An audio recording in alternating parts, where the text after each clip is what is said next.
Between May 1st and May 12th, our air regiment in Leh did not lose a single airplane in numerous battles. We made good use of the inability of enemy pilots to maintain constant vigilance while in the air. The superiority of our pilots in flying skill enabled us to win continuous victories. On May 13th, damage to my fighter forced me to stay on the ground. I was able to read in peace the letters for the whole month, which that morning were delivered by submarine. Mother wrote that my brothers were now also at war. One had tried to enter a naval flight school, but had failed, and was now serving at the Sasebo naval base. The other brother was drafted into the army and has already gone to China. He never came home again. Later he was transferred to Burma, where he was killed in action. But the most eagerly awaited letter came, of course, from Fujiko. She detailed the great changes that had taken place in their home. Most surprising was the news that she was now also working in her uncle's firm, which had become a munitions factory. The Prime Minister said that no one should be idle now. He said that even women who would not agree to contribute voluntarily to the country's war effort would be drafted and sent to ammunition factories where their labour was needed. So my uncle, so that I would not be torn away from my family, immediately arranged to work for 405 himself. I was simply amazed. Fujiko, who came from such a respected family, working in an ammunition factory. It was hard to imagine how my mother managed our farm without the help of my two brothers. After all, it was hard even when we were all at home. My cousin Hatsuo reported even more startling news. She wrote that her father had been transferred from Shikoku back to Tokyo. A few days after his return on April 18th, she saw with her own eyes the raid on Tokyo by American Army B-25 bombers. Hatsuo wrote, "I know that you are in the thick of the battle, and your success in battles with the enemy, we are all very happy. The bombing of Tokyo and several other cities has dramatically changed the attitude of our people to the war.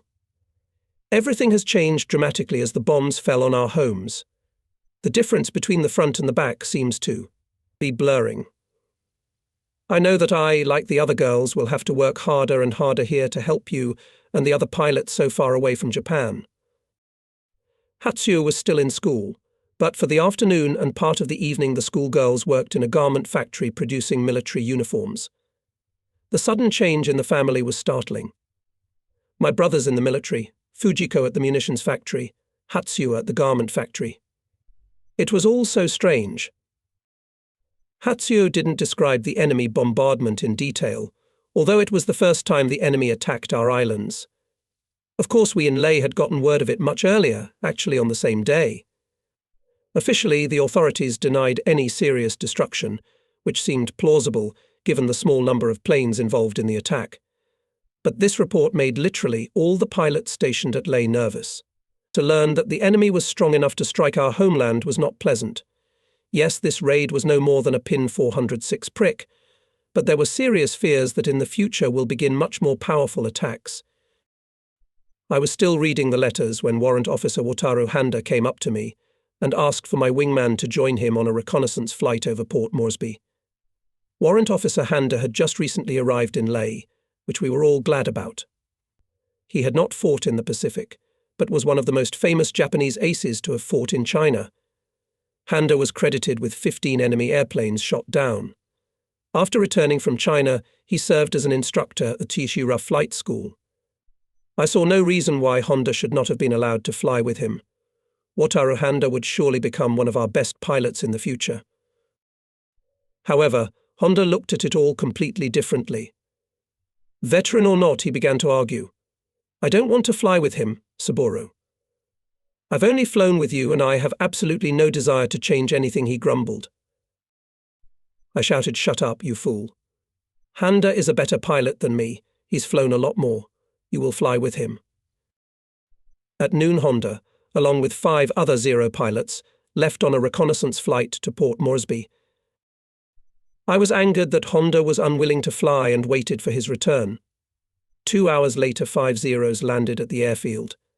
Warrant Officer Handa and 4 other pilots returned. Honda was not among them. I ran to the runway and jumped onto the wing of Handa's fighter before it even came to a complete stop. "Where's Honda? Where is he? What happened to him?" I shouted. Handa looked at me sadly. Where is he? What happened? I insisted. Handa climbed out of the cabin. On the ground, he took my hands and bowed low, then spoke with obvious effort. His voice trembled. I'm sorry, Saburo. I'm very sorry. Honda is dead. It's my fault. 407. I was numb. I couldn't believe it. Not Honda. He was the best wingman I'd ever had to fly with. Warrant Officer Honda tried not to look me in the eye. He was stubbornly looking at the ground, and had already started moving toward the command center. I followed him, unable to utter a word, and he guiltily continued. We were over Port Moresby and started circling at 7,000 feet. It seemed to us that there were no enemy planes in the sky, so I started looking for planes on the ground. That was my mistake. I didn't spot these fighter planes. They were P-39s, just a few of them. They swooped down so fast that we didn't have time to react. We didn't even realize they were there until they opened fire. I immediately executed a U-turn, as did my wingman Endo. When I looked back for a moment, I saw that Honda's airplane, which was also part of my trio, was engulfed in flames. He was caught in the crossfire of the P-39s. I stopped and looked at him. Handa walked away. He never seemed to forgive himself for losing my wingman. Although Handa had become an ace in China, he had squandered his skills during this walking war. He never once encountered American fighters who dive much better than our airplanes. Whatever actually happened there, Handa blamed himself for the death of my wingman. All the time he was stationed at Leh, he walked slumped and pale. Eventually he contracted tuberculosis and was sent home. Many years later I received a letter from his wife. My husband passed away yesterday after a prolonged illness. I am writing this letter fulfilling his last will and asking you to forgive him. He never was able to recover from the loss of your pilot in Leh. His last words before he passed away were, "All my life I fought bravely." 408. But I cannot forgive myself that in Leh I lost the pilot Sakai. When Honda died, he was only 20 years old. He was a strong man and behaved that way both on the ground and in the air. Honda was a bully, but still in Sasasai Squadron he was loved. I was proud of him. His performance as a wingman was excellent. I was quite sure he would soon become an ace as well. Until the evening I wandered around the base, unable to see anything, as if in a fog. I paid no attention to the other pilots of the squadron, who were eager to avenge the first pilot killed since April 17th. One of my most significant achievements I considered that I had not lost a single wingman in combat, and now I sent Honda against his own wishes with another wingman, and he was dead. I was not at all comforted by the fact that my other wingman, Yonekawa, could have been killed as well. For quite some time now, Yonekawa had been flying with me, safely covering me, though he had not managed to score a single victory in the process. Honda was more aggressive and shot down several airplanes. It was then that I firmly decided Yonekawa should have his own victories. The next day, May 14th, I was given Naval Aviator 3rd Class Hattori as wingman in place of the dead Honda. Before the 7 fighters took off to head for Port Moresby, I took Yonekawa aside and told him that in case of an encounter with enemy fighters, he should take my place and I would cover him. Yonekawa's face flashed with excitement. If I had known what awaited us that day, I would still have done the same. The Allied pilots seemed to have well understood the exceptional maneuverability of the Zero fighter, and today they decided to try out the new tactic for the first time. We saw enemy fighters over Port Moresby, but unlike previous engagements, they did not form into one large group. Instead, the enemy planes broke into pairs and triplets and scattered 409 all over the sky. Their actions were confusing. If we turned to the left, we would be attacked from above and to the right, and so on. If they wanted to confuse us, they completely succeeded. The only thing we could do to counter them was to act the same way. I flew up to Sasai's plane and signaled to him that I would take care of the next pair of fighters. He nodded, and I pulled away, seeing the lieutenant ordering the other 4Os to pair up. We split into 3 groups and went towards the enemy. We attacked the 2 P-39s I had selected, and I gave a line from a range of 100 yards. The first American dodged my shells and flipped over the wing into a steep dive. I had no chance of catching up and destroying him. The second airplane was already turning over the wing to start dive when I made a steep turn to the left, turned over and went into his tail. For a moment I recognized the surprised face of the pilot, who had just now discovered me. The P-39 jerked backward, then dropped back onto its left wing, intending to dive. This was very good for Yamakawa, who clung to my tail as if glued. I waved him off and turned to the right, leaving the P-39 to my wingman. Yamakawa rushed at the Airacobra like a madman, and I stayed 200 yards behind him. The P-39 jerked, trying to make a left turn and evade Yamakawa's fire. But he took advantage of the enemy's loss of speed and turned slightly, reducing the distance between the planes to 50 yards. For the next couple of minutes, the fighters looked like two angry cats clashing. They twisted and turned, together they made loops and spirals, but Yamakawa firmly clung to the tail of the enemy and blocked all avenues of escape.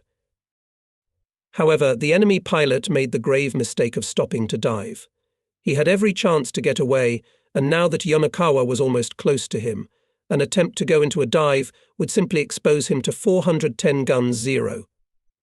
From an altitude of 13,000 feet, the planes gradually descended to 3,000 feet. However, the enemy pilot did not lose his head. He could not shake the Zero off its tail, but endeavoured to pull it back toward the Port Moresby airfield to expose it to anti-aircraft fire. It was by no means a one-sided battle. The P-39 pilot manoeuvred brilliantly, even though the pursuer's aircraft outnumbered his own. The Airacobra and the Zero resembled spinning dervishes. Both fired short bursts, but neither pilot achieved a decisive hit. But little by little it became clear that Yamakawa was gaining the upper hand. On each turn he won a second or two, going into the tail of the Airacobra. The planes skimmed over Port Moresby and continued their duel over the dense thickets. Hattori came over to me, and we gained altitude, circling slowly over the fighting planes. By now they were over the very tops of the trees. The Airacobra no longer had room to go into a spiral, and could only fly horizontally. When the American levelled off, Yamakawa opened fire. We had no doubts about his marksmanship, and soon the P-39 crashed into the jungle. Yamakawa had won his first victory. For 3 months, May, June, July, there were almost continuous air battles. Only after the war one learned that the fighters of the Lei Air Regiment achieved the greatest success among all Japanese fighter units. No one else managed to win victories as regularly. Lei had become a veritable hornet's nest for the enemy. Although Rabaul served as a major base for our bombers and ships, it could not boast of having destroyed as many enemy planes between mid-April and mid-August. We flew the most remarkable fighter aircraft fought in the Pacific Theatre. Our pilots were markedly superior to the enemy pilots in skill, and many of us had gained a great deal of experience during the war in China, as well as during the grueling and rigorous training prior to the war in Japan.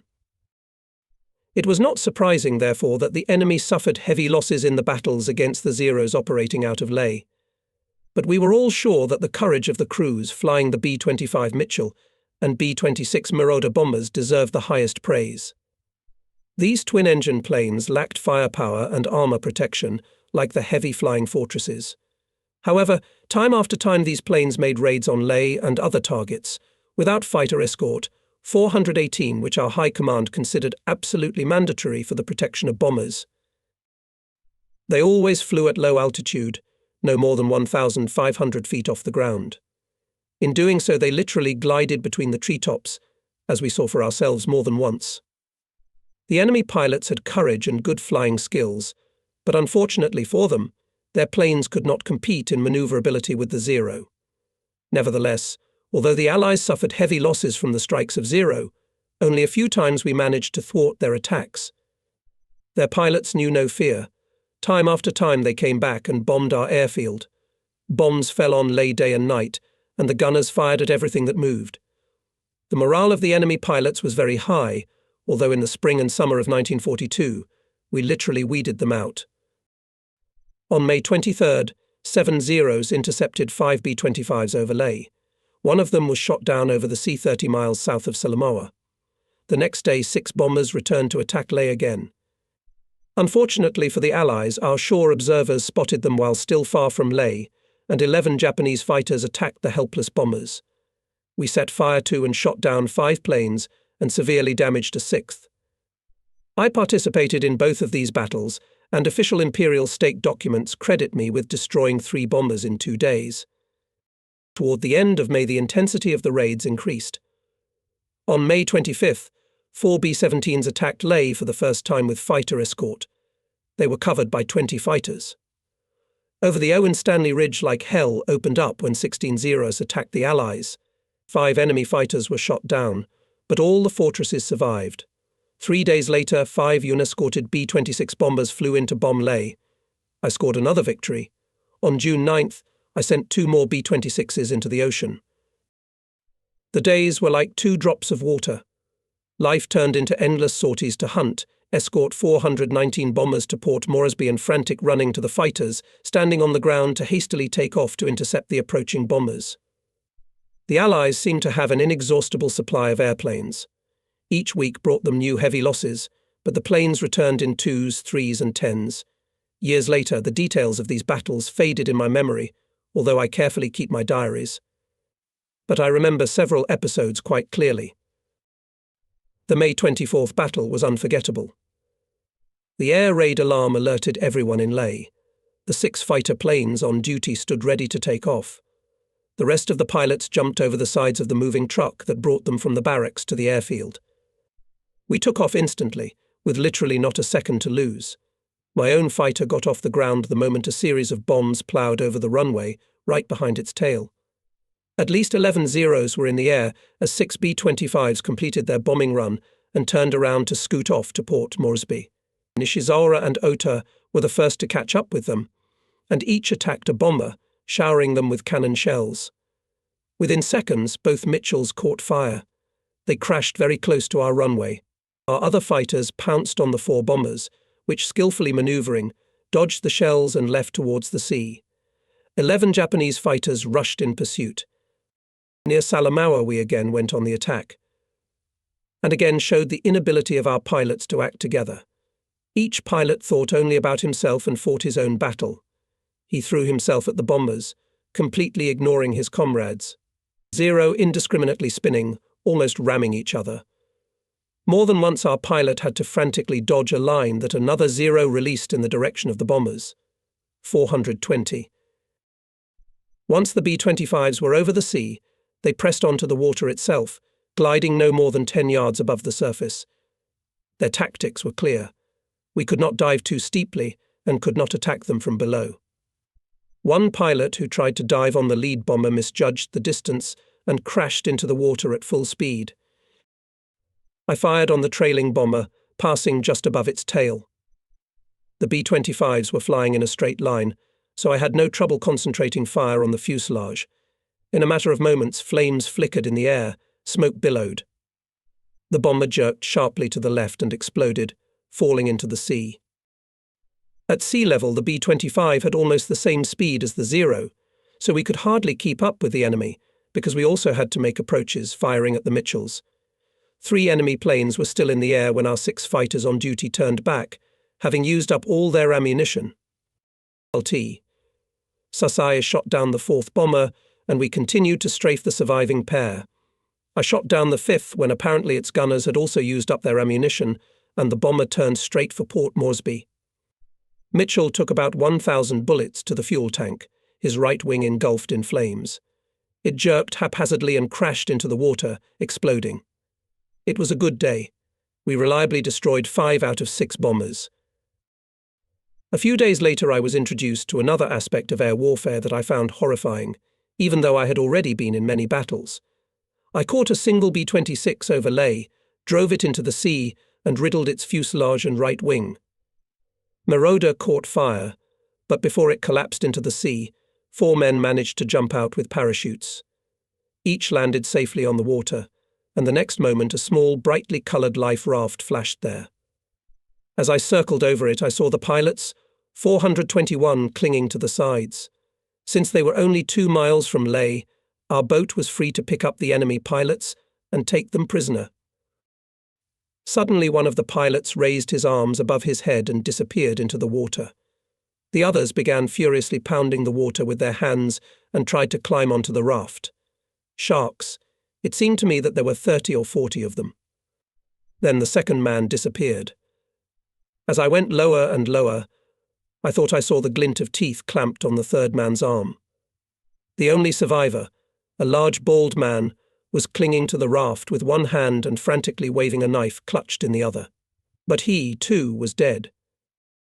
When our speedboat returned to Leh, the sailors reported that they found only an empty, bloody raft. Not even a shred of clothing remained of the 4 pilots. A tropical downpour on May 15th brought all the pilots a day of rest.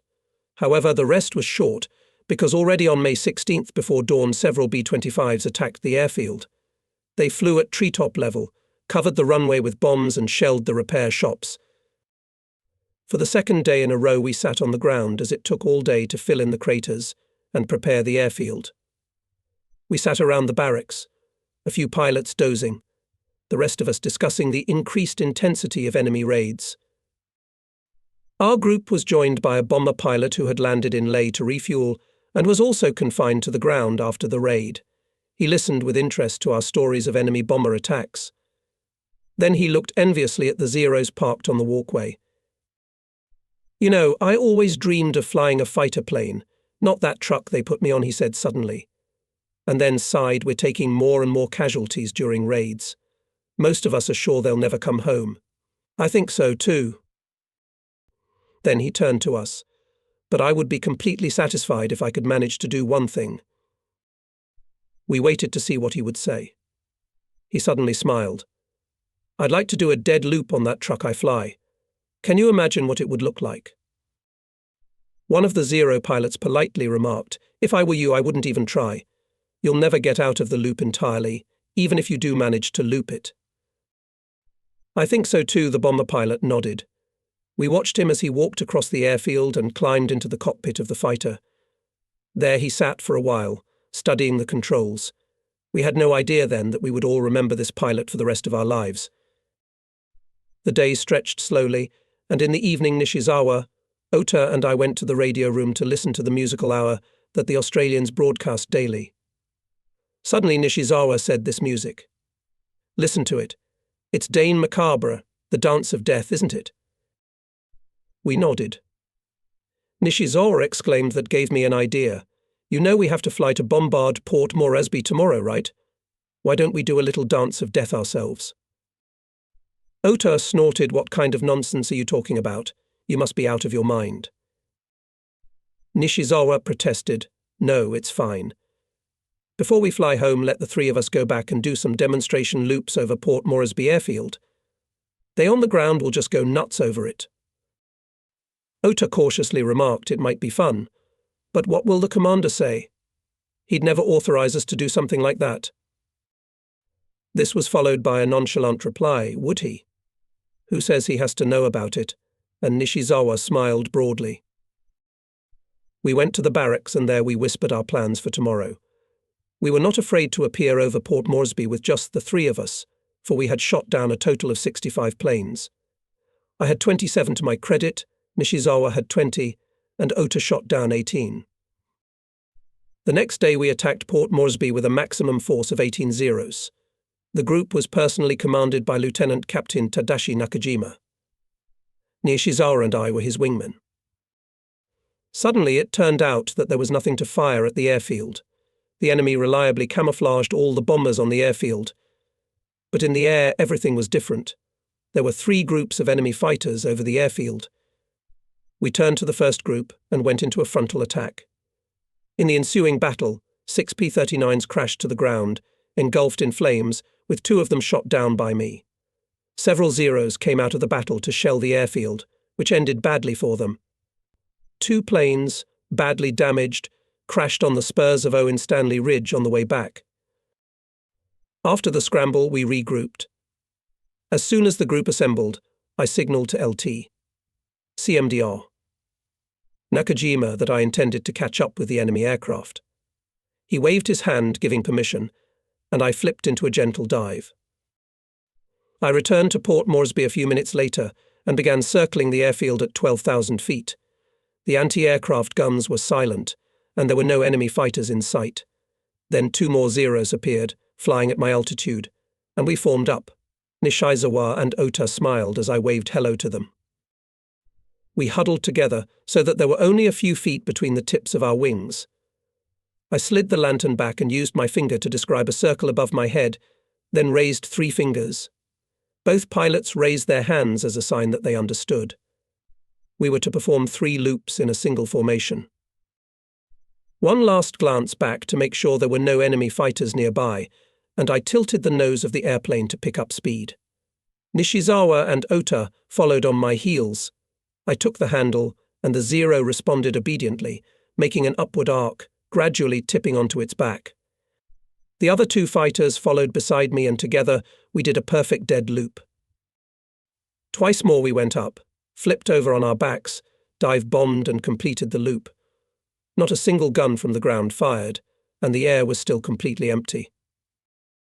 As I came out of the 3rd loop, Nishizawa brought his plane close and, smiling happily, signaled that he wanted to continue. I turned to the left. A chuckling Ota nodded strenuously in agreement. I couldn't resist the temptation. We dropped to 6,000 feet and repeated the 3 loops, still holding together. We should have been over our own airfield by now. But I thought of the people gawking at us from below and laughed merrily. We returned to Leh and landed 20 minutes behind the other fighters. We didn't tell anyone what we were doing. But as soon as we got together, we immediately laughed out loud. Ota was just bent over with laughter, and even the usually scowling Nishizawa clapped us on the backs excitedly. However, we couldn't keep our prank a secret for long. Sometime after 9 p.m., a resident came running into our barracks and said that Lieutenant Sasai wanted to see us. Immediately, we looked at each other but were not surprised. After the circus that had been set up, the punishment could be serious. As soon as we entered Sasai's room, the lieutenant jumped to his feet and yelled at us, "Look at this, you stupid assholes." Look at this, his face flushed red. He was only holding back with great difficulty. Sasai waved a letter in front of our faces in English. He hissed, "Do you know what this is?" "No?" "Then I'll tell you, you idiots. It was dropped on our base a few minutes ago by an enemy plane." The letter read, "To the commander of Leh Air Base. We were very impressed with the 3 pilots who visited us today. We all enjoyed the dead loops performed over our airfield. It was an amazing sight to see. We would appreciate it if the same pilots would visit us again. Have them wrap green scarves around their necks. We are very sorry we could not greet them properly, but next time we promise them the warmest welcome." After hearing all this, we involuntarily laughed. The letter was signed by a group of fighter pilots from Port Moresby. Lieutenant Sasai continued to rage and gave us an irritated lecture regarding our idiotic behavior. We were admonished not to make future demonstrations over enemy airfields. But it was a good joke, and we were perfectly happy with the Dane Macabre performed over Port Moresby. That evening, however, none of us suspected that the next day the real dance of death would begin, performed without any pretense. 7 Zeros of our regiment escorted 8 bombers to attack Port Moresby. Barely had we arrived at the enemy base when 18 enemy fighters descended on us from all sides. It was the first defensive battle I was forced to fight. We were exhausted trying to protect our bombers from the enemy planes. Although I drove the fighters away from the bombers several times, I was unable to shoot anyone down. The rest of our pilots shot down 3 Allied fighters. Meanwhile, our bombers dropped their bombs, although not too accurately. After that, they turned sharply to fly home. We saw the P-30s swooping down on the bombers at tremendous speed, but we simply did not have time to do anything to thwart this attack. Everything happened in the blink of an eye. Airacobra put a cannon round into the trailing bomber, performed a flip and dive away. The bomber burst into flames. The airplane looked familiar to me, and I flew closer. Yes, it was the same Betty that had landed at our place in Leh, and we had talked to its pilot in our barracks. The airplane pecked its nose and slid down. The fire was already raging. It was losing altitude rapidly and seemed to lose control. At 6,000 feet, everything happens rapidly. The flames had already engulfed the wings and fuselage. Suddenly, the flaming bomber lifted its nose and began to gain altitude. I stared at it in amazement as the pilot began to perform a dead loop. It was a completely impossible maneuver for the Betty. The pilot, the same one who had said he wanted to do a loop on the bomber, began to turn the airplane over. The bomber froze at the top point of the loop and suddenly exploded into a ball of fire. The blazing mass plummeted downward. Just before falling to the ground followed a new, even stronger explosion. This fire got to the fuel tanks. May 20, we held the highest altitude battle in history. On that day, Lieutenant Commander Nakajima led 15 Zeros to Port Moresby at an altitude of 30,000 feet. The flight took 1 hour and 20 minutes. All the way we persistently gained altitude. The calculation was simple. The higher altitude would give us the advantage of surprise, but it was with great amazement that we saw a group of enemy fighters a few miles away at the same altitude. I was very doubtful that the Zero would be able to perform aerobatics at that altitude. My personal altitude record on the Zero was 3,720 feet, but I was flying with an oxygen mask and an electrically heated jacket. At this altitude, the airplane responds very poorly to the control stick and absolutely refuses to climb even 1 more foot. Therefore, it was extremely unwise to engage the Zero at 30,000 feet. We encountered 10 enemy fighters, obviously new model P-39s. I went on the attack and immediately fired on one. The other 14 Zeros also went into a frontal attack on the enemy. In thin air, the fighter did not listen well to the rudders and ailerons. When the other fighters approached, I tried to take a favorable position for firing. We were moving as if in a slow-motion movie. I steeply spiraled closer and closer to the enemy, expecting to finish him off with a short burst, but I pulled the control stick too hard. I felt something hit me in the chest, and my oxygen mask slipped down to my chin. Fearing I would lose control of the airplane, I flailed helplessly in the cockpit. And then everything went black in front of my eyes. I lost consciousness. It seems that a person who concentrates all his strength to perform some action, even after losing consciousness from lack of oxygen, continues to do what he has planned. I felt that even after losing consciousness, my hands continued to clutch the control stick, forcing the airplane to make the intended downward spiral. When my head cleared and I began to make sense of my surroundings again, I was at 20,000 feet, and the airplane was responding obediently to every movement of my hand.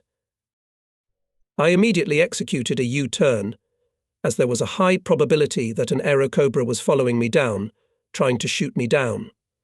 But the other airplane was also in a dangerous position. Probably the pilot had performed too sharp a maneuver at high altitude and went into a corkscrew, or he too was suffering from lack of oxygen. Whatever the reason, the American airplane was at the same altitude, descending in a slow corkscrew. I gave throttle and headed toward him, just as the enemy pilot came to his senses. The next instant, one wing of the P-39 bolted upward, and the Cobra rushed at me, firing all of its machine guns. But the Zero was back in its element. I came out of the turn and the Aerocobra was above me, and just to the right. One shot burst from the cannons, and the enemy fighter broke in half. Only one other Japanese pilot that day managed to score a victory. Ota also managed to shoot down an Aerocobra. The next day I managed to shoot down an enemy fighter without firing a single shot in a battle that unfolded quite differently than a fight between fighters at super high altitude. On May 26th, we gave chase of the enemy at treetop level. Flying out in a group of 16 Zeros, we encountered a rather strange enemy group. 4 B-17s flew in column, and about 20 fighters lined up in echelons of 2 or 3 planes around the fortresses. We were below the enemy planes and suddenly attacked them, gaining altitude steeply. I set one P-39 on fire, and soon a frenzied merry-go-round of fighters were spinning in the sky, chasing each other in separate bouts. Most of the enemy fighters went down, breaking away from the bombers. However, a few machines had to stop diving to avoid crashing into the ground. In this case, they were to start maneuvering in a horizontal plane. At least we hoped so. I sat on the tail of the P-39 just above the trees. The pilot was completely fearless. He spun, literally shaving off branches and almost clinging to mountain peaks. The enemy maneuvered desperately, trying to shake me off his tail. But each time he executed a slide or a turn, I inexorably shortened the distance. I gave a short burst from which the Aerocobra dodged, turning sharply to the left. In the next instant its pilot spiraled steeply, diving into the treacherous valley, sliding close to the sheer cliffs. Before I realized what I was doing, I too was in the mountain pass very close to the P-39. Now it was no longer a matter of shooting. I could shoot down the enemy fighter, which was spinning and wiggling between the rocks.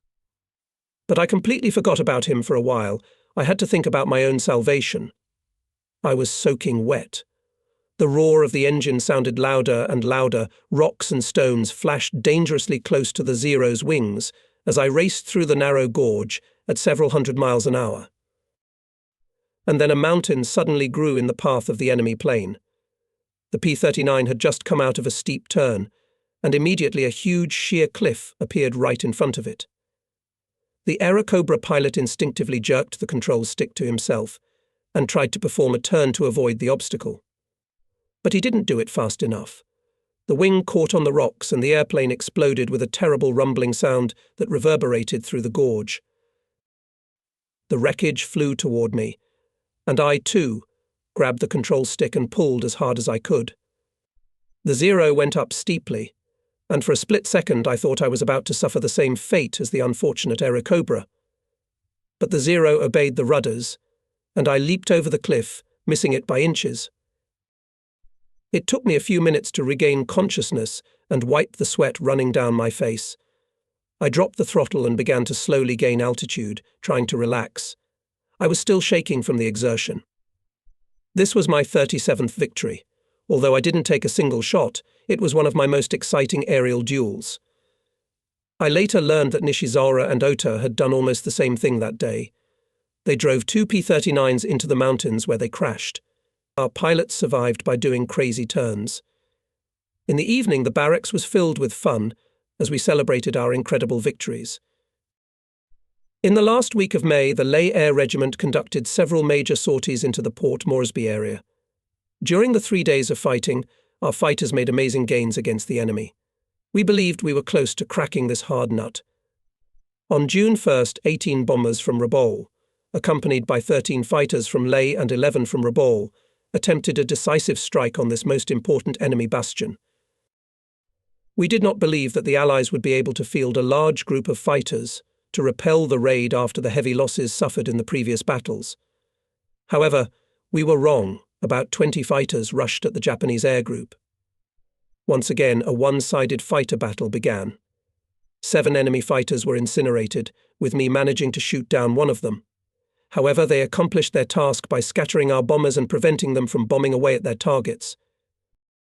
On the way back to Leh, one of the bombers left the formation and started twitching haphazardly in the air. I and 5 other fighters went down to cover it.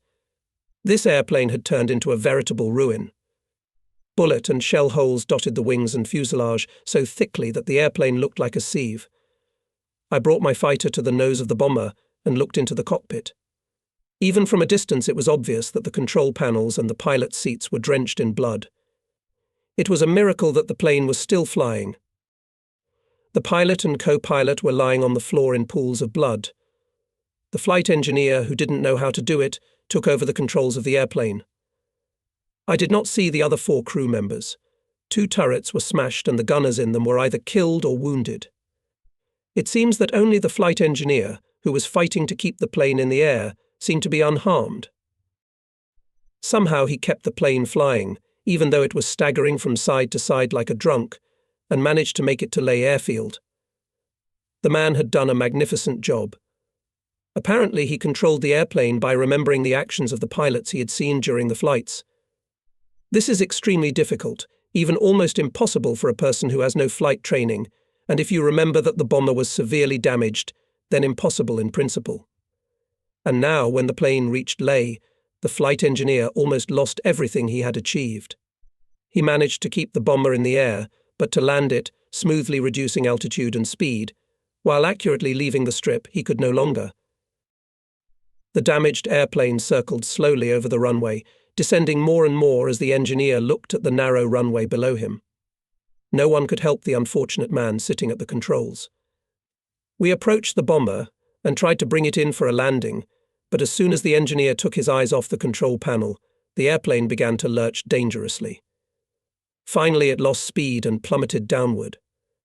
There was no point for him to stay in the air, as the fuel was running low. The bomber described a circle over the water, jerked sharply to the side on a turn, and began to come into the runway. I held my breath. He couldn't land. Losing speed, the plane jerked and began to corkscrew. It could have crashed at any moment. But then a miracle happened. The pilot struggled to his feet. His blood-stained face was as white as chalk. He literally collapsed onto the flight engineer's back. In the critical moments of landing, he managed to push the wheel forward, and the plane regained speed. Having released the wheels and flaps, the bomber slammed onto the runway. A cloud of dust kicked up, and the bomber was dragged skidding. In an instant, it smashed 2 fighters into splinters, jumped up and stopped, breaking in half. We landed right after it and approached the wreckage, which for some reason didn't catch fire. The pilot, who only by an effort of will had gotten back to his feet a minute ago, was unconscious again. The co-pilot was dead. The flight engineer, who had dragged the wounded man home, was so badly wounded in the legs that he had to be carried out of the airplane. Both bombardiers were badly wounded. One of them had the bone of a broken arm pierced through the skin. Both were covered with blood from head to toe. The 2 gunners also had multiple wounds and were covered in blood. However, they held on to their machine guns with a dead grip. For the first time we saw with our own eyes the terrible power of the guns and machine guns of our fighters. We had never before come face to face with death. Those men who died in the blazing airplanes were far away from us. A man either went back or he didn't. And now we saw for ourselves what that looked like. The fighter sorties continued, and in the next 2 days we shot down 3 more fighters. But no one in Leh suspected that our continued victories paled in comparison to the crushing defeat suffered by the Japanese carrier group off Midway on June 5th. We knew the battle had taken place because Tokyo had announced a major victory for our fleet. The imperial rate called our own losses insignificant for the first time, however. We had a suspicion that the reports were inaccurate. The reason was simple. We knew that the landing on Midway and its capture was contemplated.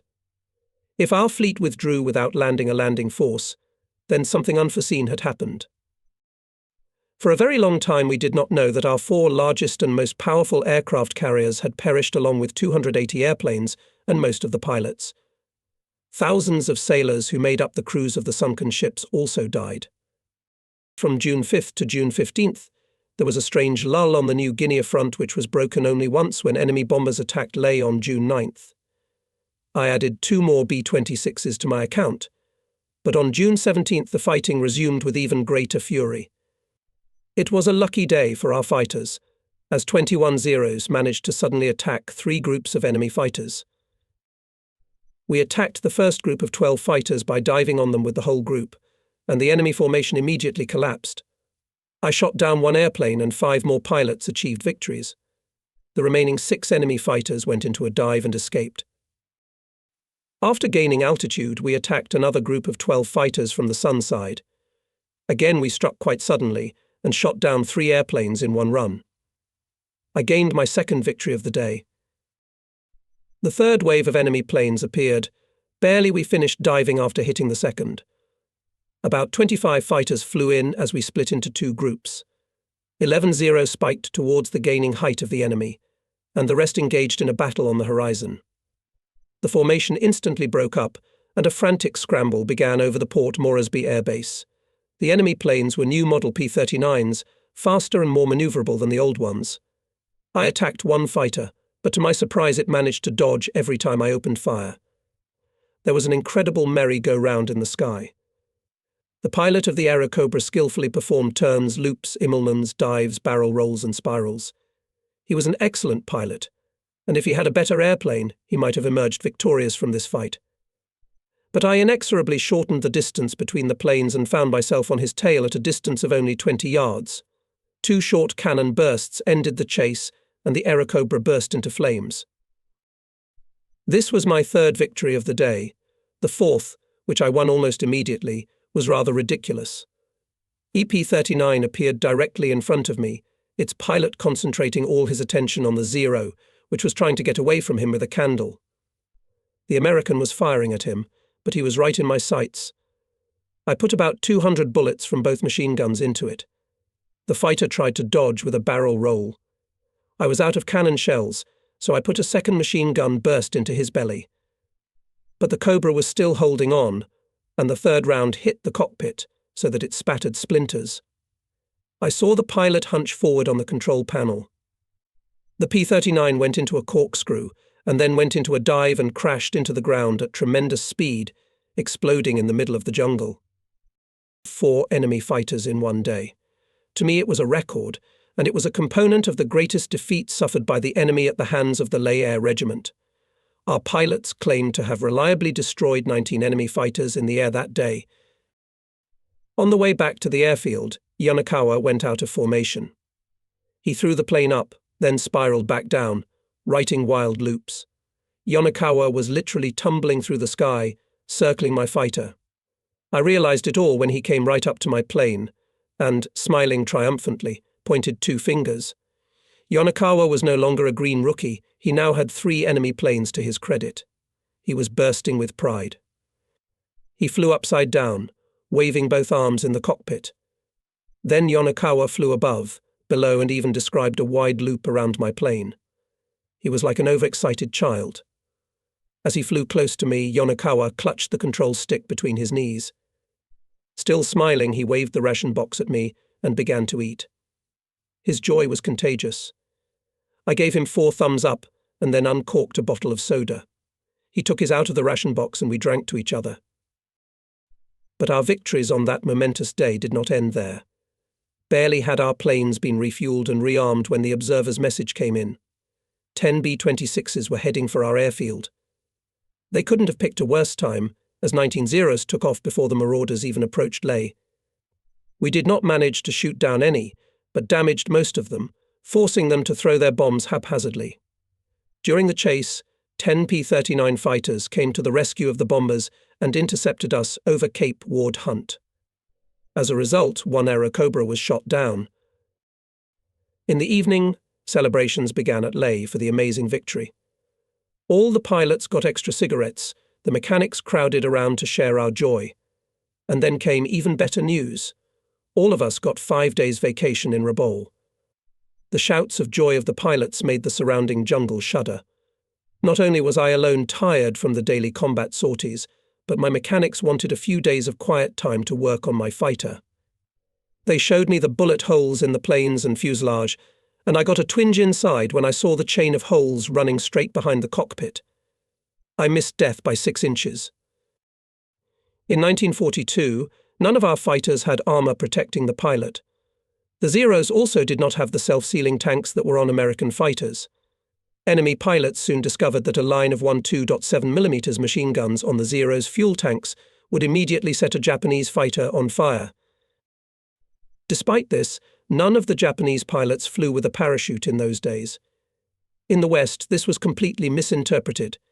They said that the Japanese command did not care about our lives, and Japanese pilots were considered expendable, cannon fodder, not human beings. This is very far from the truth. Each man was given a parachute, and the decision to leave them on the ground was made by the pilots themselves, not by the higher headquarters. Moreover, the command persuaded us, although not directly ordered, to put on parachutes during sorties. At some airfields, commanders directly ordered to do so, and pilots simply had no other choice but to take these heavy satchels with them. Very often, however, they did not fasten the straps and used the parachute only as a seat cushion. We saw little use for parachutes. Rather, they only hindered us. During the battle, it was difficult to move your arms and legs quickly if you were wearing this harness. There was another good reason not to wear parachutes in combat. At that time, most of the fights with enemy fighters took place over enemy territory. Therefore, it was not even a question of jumping out with a parachute, as it meant almost inevitable capture. One could not find the word prisoner. In the Japanese military regulations or in the traditional samurai code of Bushido, there were no prisoners in the Japanese army. No fighter pilot who possessed even a shred of courage would allow himself to be taken prisoner. It was simply unthinkable.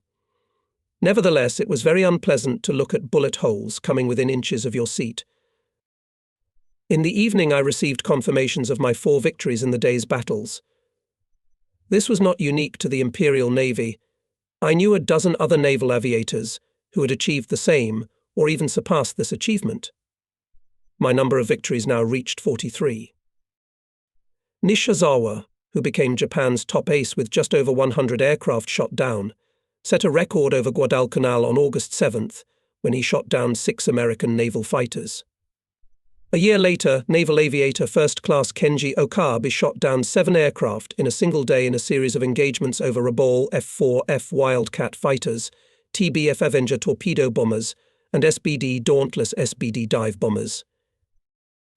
However, almost all the pilots who achieved these outstanding results were later killed in action. I know of only 2 exceptions, myself and Nishizawa, but even Devil did not live to see the end of the war. He died in October 1944 over Cebu Island in the Philippines without managing to fire a single shot. Several Hellcat fighters intercepted an unarmed DC-3 transport plane carrying Nishizawa and several other pilots and shot it down.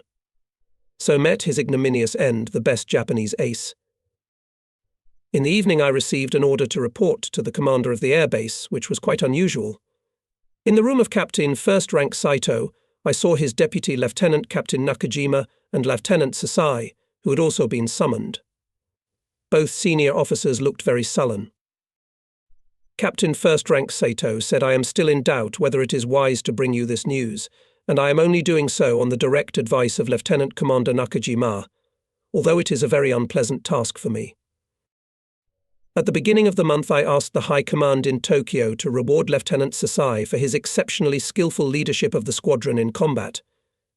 At the same time, I requested that Sakai be rewarded for his outstanding achievements in combat, which made him the best ace in the Imperial Navy. However, both requests went unfulfilled. Tokyo is unwilling to set a precedent. There has never been a living hero in our history, Saito emphasized. Apparently, Tokyo is determined not to change this tradition now.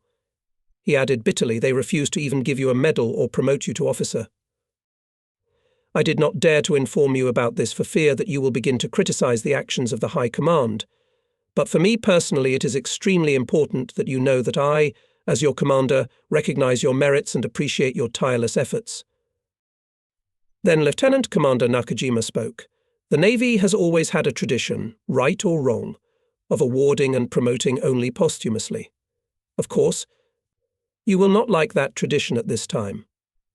I want you to know that Captain First Rank Saito has requested the rank of Lieutenant Commander for Lieutenant Sasai and the rank of Ensign for Sakai.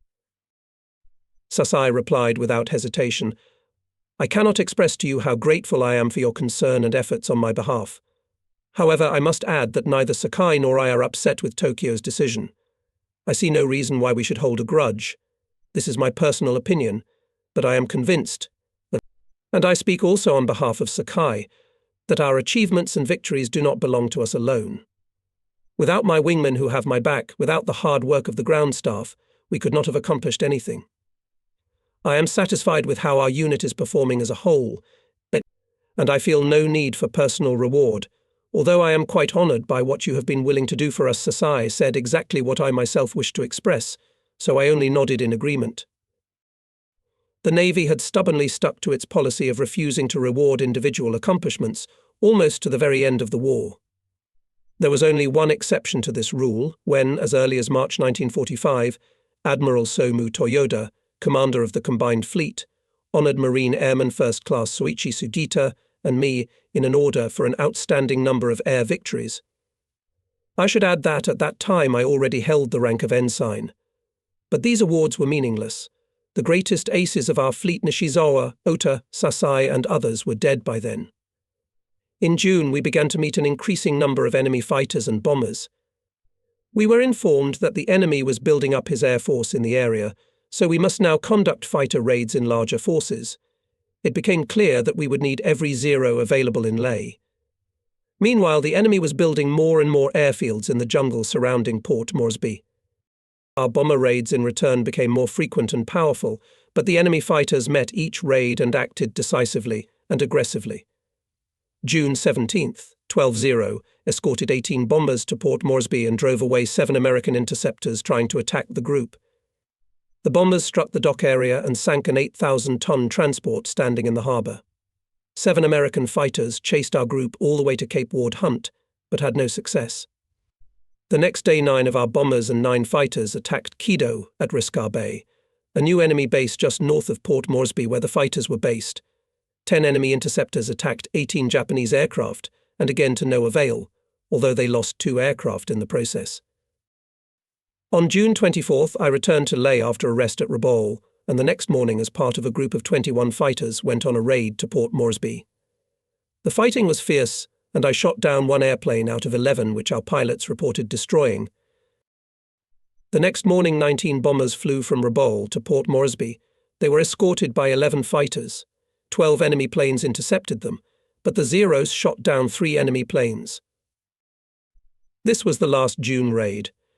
The next day a tropical downpour hit New Guinea. Rain whipped not only on our airfields but also on Allied airfields.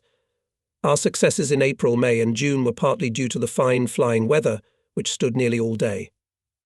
In the afternoon quite often clouds gathered, but by this time, that is about 4 p.m, we were already on the ground. In the evening there came some fierce squalls which raged all night. But this was more of a gift than an inconvenience, because they prevented the enemy from carrying out night bombardments more regularly, and we were able to sleep almost daily. In July, the weather changed dramatically.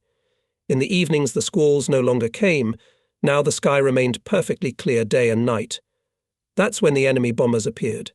They came almost every night, and the bombs fell on our heads continuously. Mitchells and marauders relentlessly bombed the airfield and bombarded everything. We were completely helpless against these attacks. Even if the runway had been long enough to conduct night flights, it is extremely doubtful that the Zero could have made any progress at night. So we stayed on the ground, hiding in shelters and cursing the Americans. The technicians and mechanics suffered the most. They did not have the opportunity to participate in raids and see flame-engulfed enemy planes flying to the ground. Instead, they had to work almost around the clock to keep a handful of fighters in serviceable condition. And now they were also deprived of the opportunity to sleep, as the power of enemy night raids was increasing. The enemy made a particularly strong raid on our airfield in the early morning of July 2nd. The air alarm woke us up before dawn. We hastily put on flight suits and ran to the airfield. But no sooner had we reached the runway than we heard the roar of engines accompanied by the bursting of the first bombs. All pilots rushed to the nearest shelter. There was no time to hide in the crevices, and we jumped into the neighbouring craters. The bombers could be easily distinguished against the starry sky. They were Mitchells and marauders flying at an altitude of no more than 600 feet. The ghostly lights of the exhausts flickered in the black sky. However, they did not seem beautiful at all, as we huddled in the bottom of the funnels. Having used up their bombs, the planes made another run, flying at treetop level. They bombarded the runway and every building they could see. We hid in the craters again, feeling disgusted. The enemy bombers poured a real shower of bullets on the airfield. By some miracle, none of the pilots were wounded. Then the Allies withdrew to work at the other end of the airfield. I crawled out of the crater and ran to the command post. No time should have been wasted crossing the airfield. Since all our fighters were on the ground, the next wave of bombers could well appear in the next minute, and a bomb crater is not the most reliable shelter during aerial bombardment. The command post was still intact, but now enemy bombers were circling around, firing machine guns at the tower and the hut. The sailors built a berm around the command post and returned a barrage of fire from their machine guns, but succeeded only in expending ammunition. They knew nothing of the rules of firing at airplanes, and their trails glittered harmlessly in the sky behind the bombers. This complete lack of marksmanship surprised me. I completely forgot my desire for cover and ran toward the machine gunners. I ran up to one of the anti-aircraft gunners and tugged at his sleeve, telling him that I would point. However, the sailor clung to his machine gun and refused to leave, shouting that he had no such orders. I did not waste time arguing with him, but simply threw him off the seat with a blow. He got to his feet swearing, but another pilot standing nearby pulled him aside and took the ammo ribbons. The sailor ran away in a rage. The next instant a second wave of 6 B-26s attacked the airfield. I pressed the throttle and held it down, watching the track glittering in the air. Marauder skipped right over my head, and I spent a jet of fire on the fuselage from nose to tail. But the bomber didn't even flinch and headed for my gun position. The nose gunner returned fire. It was my first fight on the ground with an airplane flying directly at me, and I was afraid that its bullets would tear me to pieces. But a more frightening picture flashed through my mind, bombs whistling down and bursting right on my firing position. Fear took over all other emotions. I dropped the gun and ran with all my legs to the sandbag shelter behind me. I didn't even run the whole way, but overcame the last meters with a desperate leap, literally flying into the shelter. For a few seconds I sat there feeling like a real idiot and a coward. The B-26 rumbled overhead without dropping any bombs. I berated my body, which had succumbed to panic, and returned to the gun. Gradually I stopped shivering and came to my senses. I sat down again on the gunner's seat and swore that now I would not run like a rabbit. The bombers came back. They were flying at an altitude of only 150 feet, and so the roar of the engines was deafening, hurting my ears. They looked like huge black shadows leaping out of the gloom and spewing flames from their machine guns. The shuddering exhausts illuminated them with a ghostly blue halo. I met the approaching bomber with a burst, continuing to fire while it was in my sights. A thin trickle of smoke appeared, but the plane continued to fly quietly and disappeared into the distance, never leaving the formation. The enemy practiced bombing and shelling for more than an hour, and then flew away from Leh with impunity before dawn. Not a single plane was shot down, although anti-aircraft guns and machine guns fired more than 1,000 shells and bullets. The pilots were so demoralized by this attack that even after the bomb bursts subsided, not one ran to the fighters to take off and catch up with the enemy as we had wished before.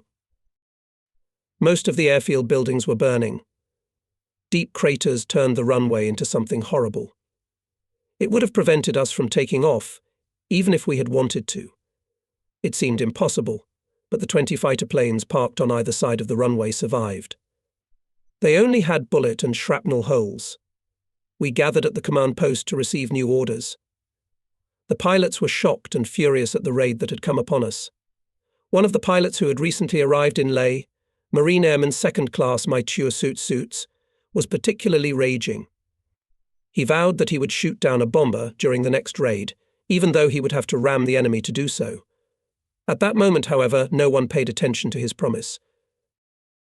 Even before the bombers flew away, almost 200 men spilled out onto the airfield with shovels and hand rollers and began filling in craters and removing rocks and pieces of iron from the runway.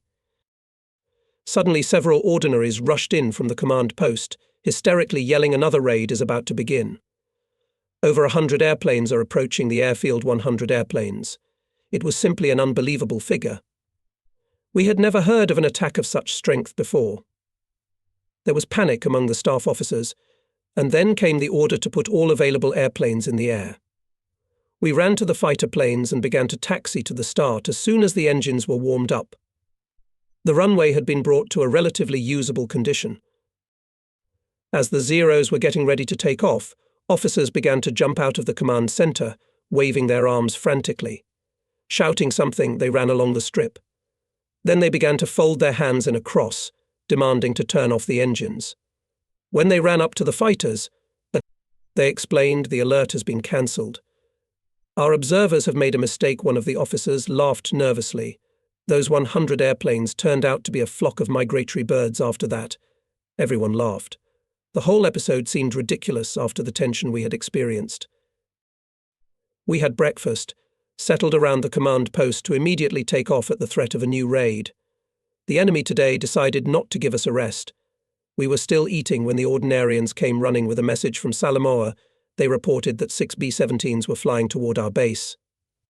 We didn't delay a second. In an instant, the dishes flew in different directions and we ran toward the fighters. Salamaua was only a few minutes' flight from Leh, and the bombers would soon descend on us. But I didn't manage to take off. The other pilots were already racing down the runway, and I sat in the cockpit cursing the engine, which refused to start. I tried the starter again and again, but the engine was silent. Frustrated, I climbed out of the airplane and just looked after the fighters flying away. After that, I went across the airfield to the shelters. Lieutenant Captain Nakajima was waving his arms furiously, shouting something. He was pointing up into the sky now and then. I was about 20 yards from the shelters when the whistle of falling bombs ripped through the air like a giant scourge. The last few feet just flew through the air, and I collapsed onto the back of a man crouched on the ground in a gap. And in that very second, the world seemed to explode. There was a deafening rumble of thunder, and the ground beneath my feet shimmered. I felt something squeeze my body. The pressure was terrible, and then everything went black. I couldn't see or hear anything. I felt like I had been ripped out of this world and thrown into an unknown void. I tried to move my arms and legs, but without success. I felt paralyzed. Whether it was seconds or minutes, I cannot say, but then I heard a voice calling me from somewhere far away. It was Lieutenant Captain Nakajima. Sakai. Sakai. Where are you? There was a brief silence. And then the shout again, where are you? Where's Sakai gone? Look for him, damn it. I tried to shout back. Although I thought I was shouting, strangely enough, I couldn't hear my own voice. My mouth, my lips didn't even move. Something heavy was pressing on my chin. Nakajima's voice came again, somehow dim and distant. He must have fallen asleep. Look for him. Don't waste a second. Fallen asleep. Of course. I opened my eyes slightly. Darkness. Then I was overwhelmed by terror. I felt I was suffocating. The sand was choking me. I tried to get up, but I couldn't even move. The horror just overwhelmed me. Nakajima's voice came again. Now it sounded a little louder. Dig with anything you can find. Hurry, dig with sticks. Dig with your bare hands if there's nothing else. Hurry. Then some scraping was heard, shovels blasting sand. I waited, trying not to squirm. Soon they found me. A hand went over my face, stroked my cheek, and raked sand from my mouth and nose. Sunlight hit my eyes as my rescuers dug me up and dragged me outside. I turned out to not be the only one buried alive. At least 10 people were trapped when one of the crevices collapsed from a nearby bomb burst. But not a single person got a scratch. We were covered from head to toe in sand, which fortunately absorbed all the shock wave as the crevice crumbled. The command post was blown to splinters. The smoking crater beside it showed that only luck had spared it from a direct hit. Most of the planes still on the runway were blown to bits. The punctured fuel tanks of several machines were ablaze. It was nearly an hour before the fighters that had managed to take off returned to the base. The pilots were grim. The 6 flying fortresses had jokingly beaten back all their onslaughts. It took 2 days to get the base in order after the July 2nd raid, but on July 4th we were ready to retaliate by striking Port Moresby. It was still July 3rd on the American calendar, but we hoped to help them organize an Independence Day celebration with a small fireworks display. The 21 Zeros flew toward Port Moresby, where 20 enemy fighters were already happily waiting for them. We attacked the Allied planes, preventing them from completing their dive. Our pilots said that 9 fighters shot down reliably, and another 3 probably. We still had quite a long way to go to Leh, when I noticed a cloud of black smoke floating in the wind. When the airbase appeared, it was clear that the smoke was coming from the burning airfield structures. Tongues of flame were shooting up into the air, and clouds of thick black smoke were billowing over the jungle and the coast. The reason was quite clear. While we were away, enemy bombers had set fire to our gasoline storage tank. We were still coming in for a landing when suddenly 7 MEMS Roders appeared over the jungle. We noticed the bombers only when they were over the airfield. Their black bombs flashed through the air, raising fountains of fire and dust high above the runway. We rushed in pursuit. A few more fighters managed to take off from the airfield, so more than 26 Zero rushed in pursuit of 7 fleeing B-26. For a few moments there was complete chaos in the air. The planes scrambled randomly, trying to avoid collisions. Often they were no more than a foot apart. One fighter that had flown out of Leh separated from the general group. Zero sped past the bombers, then turned sharply toward them and lunged straight at the lead bomber at a terrible speed. What we first took for a daring frontal attack turned into something terrible. The Japanese pilot didn't even try to open fire. He intended to ram the enemy. The planes were approaching at a combined speed of over 600 mph, and everything happened in a split second. Zero skidded close to the right propeller of Marauder, and his wing cut down the keel of the bomber. At first, the Zero flew perfectly straight with no visible damage. Then it began to spin, gradually losing altitude, and crashed into the sea at high speed. A few seconds later, the B-26, which had lost its keel, began to stagger from side to side, flipped over on its back, and also crashed into the water, exploding with a blinding flash. Immediately 6 fighters poured gun and machine gun fire on another B-26, and in less than 5 minutes it too disappeared into the waves. The other 5 bombers escaped. Returning to Leh, we found out that the pilot who rammed the Marauder was the same pilot who swore to take the enemy plane with him on July 2nd. Sutsu carried out his threat. On July 6th, we attacked Port Moresby again. 15 fighters escorted 21 bombers. Our pilots reported that they shot down 3 enemy fighters. But from July 7th to 10, it was the enemy's turn. For 3 nights in a row we hid in shelters like rats in holes. Something nightmarish was going on in Leh at night. Bombs were bursting, machine gun bursts were tearing up the ground, fountains of fire and smoke were exploding, airplanes were burning, buildings were collapsing, hundreds of bomb craters were appearing. No one doubted that the enemy intended to turn the Leh airbase into smoking ruins. But despite the strongest attacks, he never managed to achieve his main goal, to prevent our fighters from flying. On July 11th, we conducted another major bomber raid on Port Moresby. 12 fighters escorted 21 bombers coming from Rabaul. We were still flying toward the enemy base when LT Sasai spotted 6 B-17s heading to bomb our airfield. He left the formation, taking 5 more fighters with him. Sasai made a serious mistake. He signaled Nishizawa, Ota and me to follow him. After that, 6 fighters attacked the flying fortresses with a series of runs. Once again the fortresses proved to be very resilient, just as their name implied. We damaged 3 bombers, but failed to shoot down any of them. But their gunners showed that they had learned a thing or two. 1-0 went down in flames. The rest of the fighters, including my own, were pierced by enemy bullets. With only 6 cover fighters, the bombers attacking Port Moresby were scattered by enemy fighters. Their bombs therefore fell anywhere but on target, and enemy installations were hardly damaged. Sasai was severely reprimanded for leaving the bombers with such a weak escort. He did not even try to justify himself and accepted the reprimand in silence. And he had nothing to justify himself. He broke the main rule of fighter escort: never leave bombers without protection. However, the pilots of the squadron sympathized with Sasai. The B-17s have always been a painful thorn in our side. Their ability to easily repel attacks baffled and angered us.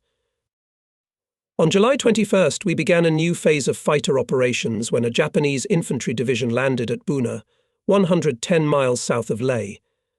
Our troops immediately moved inland in a desperate attempt to make their way through the jungle to Port Moresby. On a map, it is very easy to make such a crossing. Buna was very close to Port Moresby, separated only by the neck of the Papua Peninsula. But maps of a jungle-covered island are very different from the stuffy hell that exists under the thick cover of foliage. The Japanese High Command made a grave and even fatal mistake in sending our troops to attack Port Moresby by land. Before the battle was over, Japan had suffered one of its most tragic and humiliating defeats. The Owen Stanley Range is almost as high as the formidable Alps. To call the jungle that covers the mountainsides simply dense vegetation is to greatly embellish the picture. The abundance of plants there is incredible. If there is no swamp, mire, thick, slippery layer of humus under your feet, then you have to tread on razor-sharp stones. Treacherous scree. A variety of vines, myriad insects, terrible heat and disease literally mowed people down. Crossing the alpine glaciers was a simple task compared to the deadly risks of trying to make your way through the jungle of the Owen Stanley Range. Getting supplies to the troops as they plunged into the jungle quagmire proved unthinkable. Any minor wound or scratch in the heat and humidity turned into a festering ulcer. Sweat oozed from every pore. Weapons rusted instantly, Clothes turned into rags and feet were cut on rocks and razor-sharp grass stalks. For months our soldiers fought hard against the worst enemy they had ever met. This enemy did not fire cannons or machine guns or lay mines. However, he swallowed hundreds of men in a single movement and never let go of his victims. By superhuman efforts, several platoons managed to get within a few miles of the cherished goal of Port Moresby, but even they were met with failure. The division simply melted into the jungle without a trace, from which there was no escape. Most of the soldiers died of exhaustion. The attempt to advance overland was a gesture of desperation. Initially, our High Command had planned to land a large landing force at Port Moresby. However, this operation was thwarted after the May 7th to 8th battle in the Coral Sea, when 2 Japanese aircraft carriers met 2 American carriers in the first naval battle in history, in which ships of both sides did not fire a single shot at the enemy. Each formation used their own airplanes to strike. We won the battle, however the enemy achieved their objective. The landing operation was cancelled. After our troops landed in Buna, the headquarters in Rabaul ordered to stop the attacks on Port Moresby and to provide permanent air cover for the bridgehead. The landing at Buna was part of a larger operation that was doomed to failure before it had even begun. Not only did the jungle present a totally insurmountable obstacle, our soldiers suffered constantly from the fact that the command did not pay proper attention to supply problems and did not really understand them. These shortcomings, as well as the brilliant actions of the enemy from the very beginning of the operation, made the defeat of the Japanese inevitable. Simultaneously with the landing at Buna, a detachment of Marines landed on the extreme eastern tip of New Guinea. Working day and night, the men constructed an airstrip at Rabi, from which it was intended to provide air cover for the advance across New Guinea from the Buna bridgehead. Strangely enough, the enemy did not bomb the airfield at Rabi during construction, but was satisfied with photographs taken by reconnaissance planes. However, as soon as the airfield was completed, the enemy troops launched a surprise attack in large forces and quickly crushed the Japanese garrison. It was a brilliant move. We built the airfield, but the Americans and Australians began to use it. But this airfield was not enough for them. It became obvious that the Allies were building up their air force to completely block Lae and Rabaul. Their engineers built airfields in the jungle with astonishing speed. Medium bombers and fighters flew to the new sites, while work was still going on there. The raids on Lae continued, involving more and more aircraft. Rarely a night passed without the Mitchells and Marauders showing up to bomb and strafe everything they wanted. During the day, our commanders shuffled and reshuffled the available 20 to 30 fighters to keep 6-0s over Buna at all times, as well as having a duty wing on standby to cover the airfield. Air cover of Buna we could not provide, but still our fighters did not allow the Allies to strike in large forces and destroy the structures on the shore. I received a real shock during the first flight to Buna. I had seen many landing operations from the air before, but never had I seen such a pathetic attempt to supply an entire infantry division. Soldiers scurried along the beach, carrying crates in their arms. There were only 2 small transports off the coast, with 1 patrolman as cover. They were delivering new supplies. Covering the beachhead proved to be a more difficult task than we had anticipated. Only on cloudy days, when the whole sky was covered with dense clouds, we got a relative respite. On July 22nd, by a group of 6-0 we described in an empty sky. At least it seemed so to us. Thick clouds hung overhead at 7,000 feet. Quite suddenly a series of explosions shook the coast. Columns of fire and smoke rose into the sky. A few seconds later, thick black smoke billowed from a warehouse a few hundred yards from the water. No airplanes could be seen. Either they had dropped their bombs through the clouds with amazing marksmanship, which was quite improbable, or 1 or more planes had surfaced from the clouds, dropped their bombs, and retreated again under the protection of the grey mass, never to be seen by us. The second supposition proved correct. A few seconds later I spotted a tiny black dot under the very clouds far to the southeast. We turned around and chased the departing airplane. As we flew closer, we recognized an old buddy, a twin-engine Lockheed Hudson. We were about a mile away from it when we spotted it. The bomber pecked its nose and raced along the shore, trying to get to Rabi. Its speed was high and almost equal to that of our fighters. I dumped the outboard tank and pushed the throttle all the way up, turning on the engine afterburner. Being behind on the left, I gave a burst of all cannons and machine guns from a range of 600 yards. I hoped that the Hudson would begin to swerve and allow me to close the distance. What happened was simply amazing. As soon as I started firing, the Hudson went up steeply with a right turn and rushed back at full speed right at me. I was so surprised that I sat motionless in the cockpit for a few seconds. But then all the Hudson's course machine guns opened fire. Our Zeros darted around, dodging and diving in all directions. Nothing like this had ever happened before.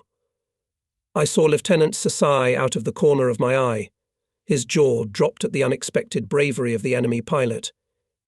1-0, piloted by Nishizawa, who could not be impressed by anything, stopped turning and ducked under the bomber. Flames danced on the barrels of its guns, and then we were struck a second time. The Hudson made a sharp turn. Never before had I seen a twin-engine bomber turn so easily. Nishizawa's guns ripped through the empty air. The remaining pilots, including myself, mobbed the Hudson, and all of us failed to get a single hit. The bomber spun and spun like crazy, its top gunner continuously fired at our fighters. The Zero pilots went into a frenzy. Our formation fell apart and each pilot attacked the Hudson on his own. I made at least 4 runs and had to stop attacking because other pilots were rushing at the enemy, risking ramming my wingmen. For almost 10 minutes we chased the Hudson, showering it with jets of lead and steel. Finally, a heavy explosion blew his tail turret apart. I saw the gunner splash his arms and fall. Now that his machine guns were no longer in the way, I approached to a distance of 20 yards and pressed the throttles, aiming at the right wing. A couple seconds later, flames appeared and spread to the left wing as well. The pilot stayed with the ship. The altitude was too low to parachute out. Hudson was losing speed rapidly and gliding down toward the jungle. Trees shaved off both burning wings. The fuselage, which also dragged a tail of flame behind it, dived into the dense foliage like a red-hot steel ingot. Then came a violent explosion, a column of smoke rising upward. The day was full of surprises. When we turned back to Leh to resume patrolling, 5 Airacobras tried to suddenly attack our formation. The enemy planes flew in a column over the water, trying to gain altitude quickly and take us by surprise. I was the first to spot the enemy group. I turned sharply and spiked at the Airacobras, aiming directly at the lead plane. All 5 P-39s sputtered in different directions and rushed away. Having lost the advantage of surprise, they were unwilling to compete with me, and the 5 Zeros at my back. The Americans did not at all like the prospect of a battle in which they had no advantage of altitude. Gaining speed on the dive, I was soon inside the enemy group. 2 fighters panicked and disappeared into the low clouds. Another disappeared in a rain squall, and the 4th simply vanished into thin air. I could clearly see only 1 Airacobra and chased it at full speed. The American pilot was heading for the clouds, but a line ahead on the course made him change his mind. The P-39 made a left turn and spiked toward the sea. I was about 200 yards behind him. It was a new model Airacobra, which at sea level had the same speed as my fighter. But the pilot made a fatal mistake. He flew in the wrong direction. Instead of heading towards Port Moresby, he flew in the opposite direction. I still had plenty of fuel, and I wasn't about to let him go, even if I had to fly all the way to Rabaul. After a few minutes, the American pilot seemed to come to his senses and realized his mistake.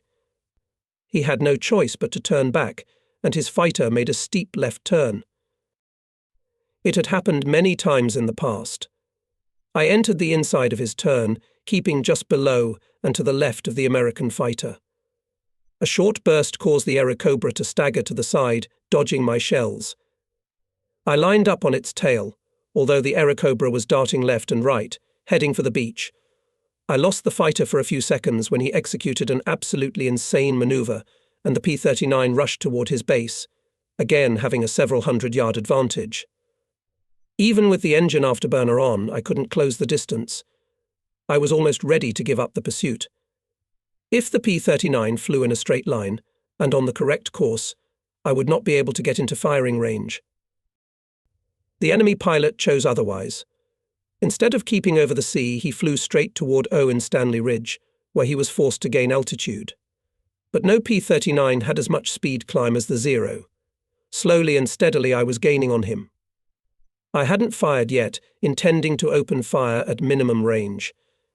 I had very little ammunition left after the fight with the Hudson, and could only afford 1 or 2 short bursts. 50 yards. Then they were down to 40. Then down to 30.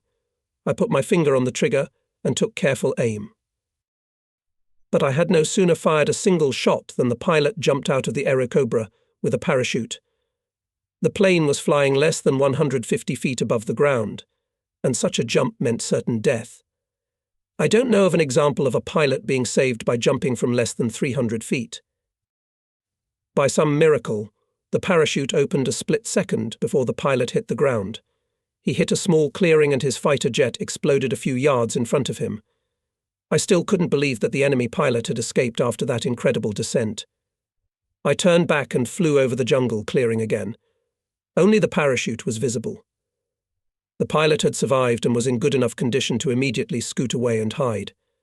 This was my second victory without firing a shot, and my count now totaled 49 airplanes.